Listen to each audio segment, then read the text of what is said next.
আসসালামু আলাইকুম রহমতুল্লাহ বারাকাত। আমি এখন এমন একটা দরগার সামনে উপস্থিত। হযরত দেওয়ান মোহাম্মদ খান মাজার শরীফ স্থাপিত 1940 খ্রিস্টাব্দে। এই মাজারটা উনি একজন আল্লাহর অলি, উনার নামে পিছনে একটা বড় ডিগি ছিল। এখন ডিগিটা ভরাট করে ফেলেছে মোহাম্মদ খা দেওয়ান ডিগি, সংক্ষেপে সবাই মোহাম্মদ খার ডিগি বলতো। এটা উনার নামেই হয়েছে ডিগিটা। আমি আস্তে আস্তে ভিতরের দিকে যাচ্ছি। আসসালামু আলাইকুম ইয়া আহলাল কবর। আসসালামু আলাইকুম ইয়া আহলাল কবর।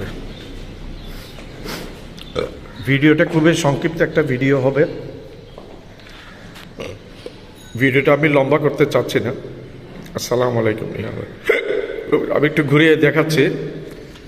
মাজারটা আগে এই অবস্থায় ছিল, এটাকে সংস্কার করা হয়েছে। মাজারটা সংস্কার করা হয়েছে, এটাকে আগের মতো ছিল না, এটা সংস্কার করা হয়েছে মাজারটা। তো এর উপর একটু দেখাই, অনেক এখন ফ্যান ট্যান অনেক কিছু লাগানো হয়েছে, অনেক কিছু ঝাড়বাতি ফ্যান এগুলো চলেছে। আল্লাহর ওলি রিয়া আল্লাহ নিজেই দেখাশোনা করে। আল্লাহর ওলির জিনিস আল্লাহ নিজেই দেখাশোনা করে। আল্লাহর ওলি। আসসালামু আলাইকুম।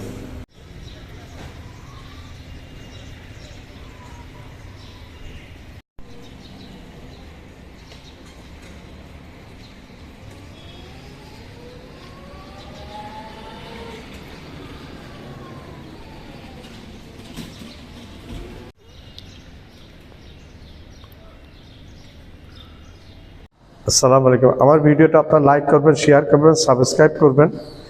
সাবস্ক্রাইব করতে ভুলবেন না।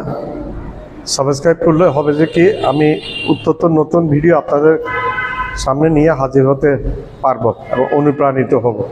অনুপ্রেরণার একটা বড় জিনিস আপনারাই হচ্ছেন আমাদের অনুপ্রেরণা। আমি কোনো পয়সার জন্য এই ভিডিওগুলো করি না, শখের বসে ভিডিওটা করি এবং আমি চাই আমার ভিডিওটা সব জায়গায় ছড়িয়ে পড়ুক।